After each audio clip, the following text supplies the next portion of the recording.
बिस्मिल्लाहिर्रहमानिर्रहीम। अस्सलाम वालेकुम। Welcome back to my channel Madiha food vision में।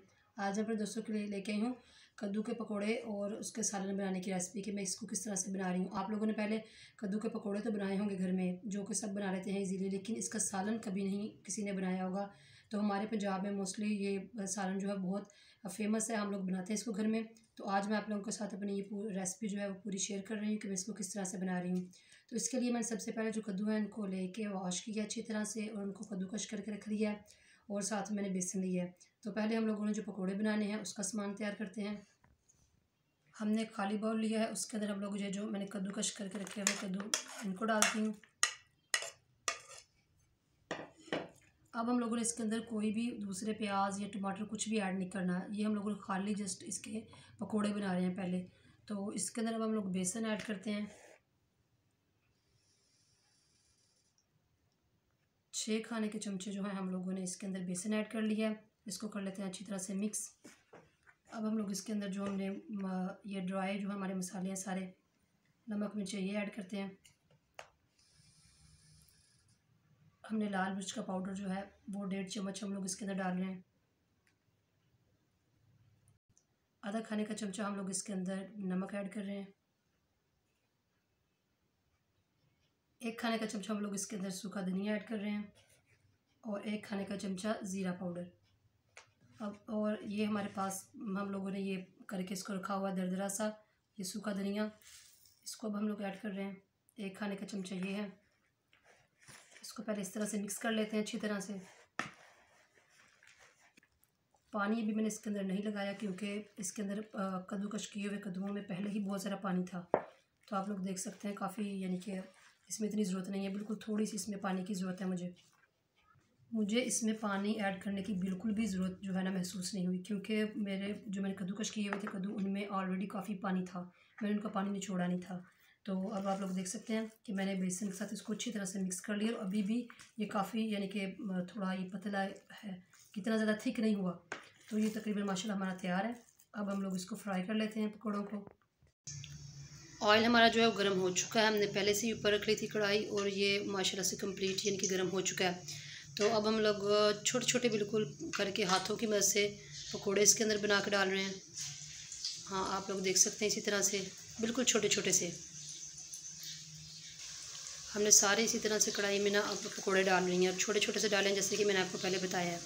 तो इसकी तकरीबन ये 2 मिनट में एक साइड से हो जाएंगे, क्योंकि ज़्यादा इसमें कोई ऐसी चीज़ें हमने ऐड नहीं की, सिर्फ बेसन और कद्दू हैं, तो फिर ये जल्दी से ये फ्राई हो जाएंगे। तो 2 मिनट के बाद हम लोग इसकी साइड चेंज कर लेंगे और आंच आप लोगों ने मीडियम रखनी है। मीडियम से आपने इसको हाई नहीं करना आंच को, वरना ये बहुत जल्दी जल जाएंगे। हमारे 2 मिनट कंप्लीट हो चुके हैं और ये एक साइड से अच्छी तरह से ये कुक हो गए हैं। तो अब हम लोगों ने इसकी साइड चेंज कर ली सबकी। इसका कलर आप लोग देख सकते हैं कितना खूबसूरत माशाल्लाह से सुनहरी कलर आया है। तो अब हम लोगों ने दूसरी तरफ से भी 2 मिनट के लिए हम लोगों ने मज़ीद इसको पका लेना है और फिर हमने इसको किसी साफ़ प्लेट में निकाल लेते हैं। पकोड़े हमारे अच्छी तरह से फ्राई हो चुके हैं, हमने सारे निकाल लिए हैं। अब आप लोग देख सकते हैं इस तरह से छोटे छोटे मैंने जैसे बनाए थे, आपसे कहे थे, तो ये फ्राई हो चुके हैं। इसी कढ़ाई में मैंने एक्स्ट्रा जो इसका ऑयल था वो सारा निकाल लिया और 1/2 कप जो ऑयल बच गया है, तो इसमें मैंने जो बचे हुए ऑयल में मैंने प्याज चॉप किए हुए डाल रही हूँ।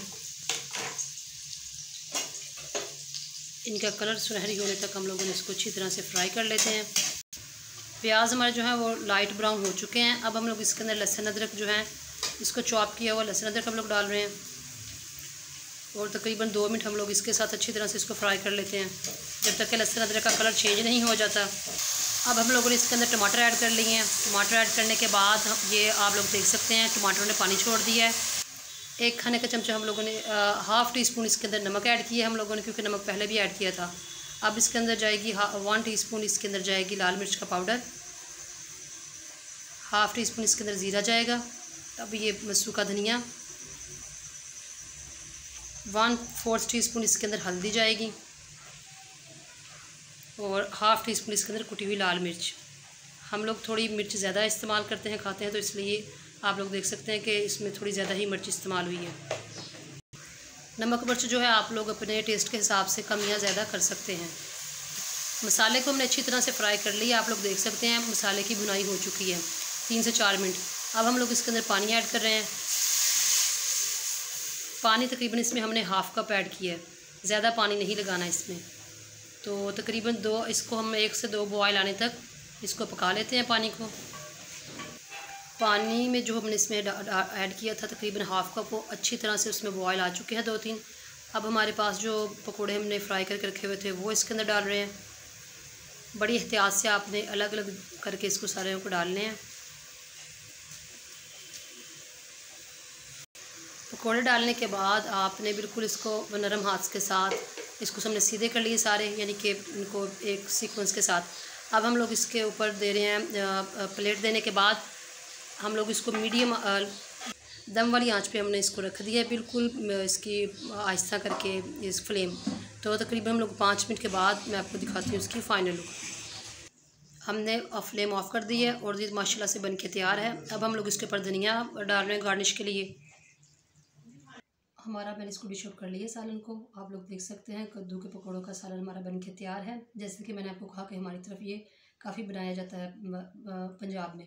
तो आपने मेरी वीडियो को, जैसे मैंने आपको बताया वीडियो में किस तरह से बनाई है, इसी तरह से आपने इसको बनाना है और घर में ज़रूर ट्राई करें और मुझे बताएं कमेंट सेक्शन में कि आपको मेरी वीडियो कैसी लगी।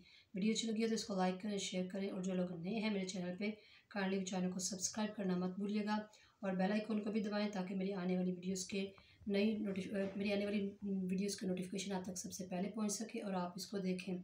तो अपनी ढेर सारी दुआ में मुझे याद रखिए और नेक्स्ट वीडियो तक के लिए इजाज़त दीजिए। अल्लाह हाफिज़।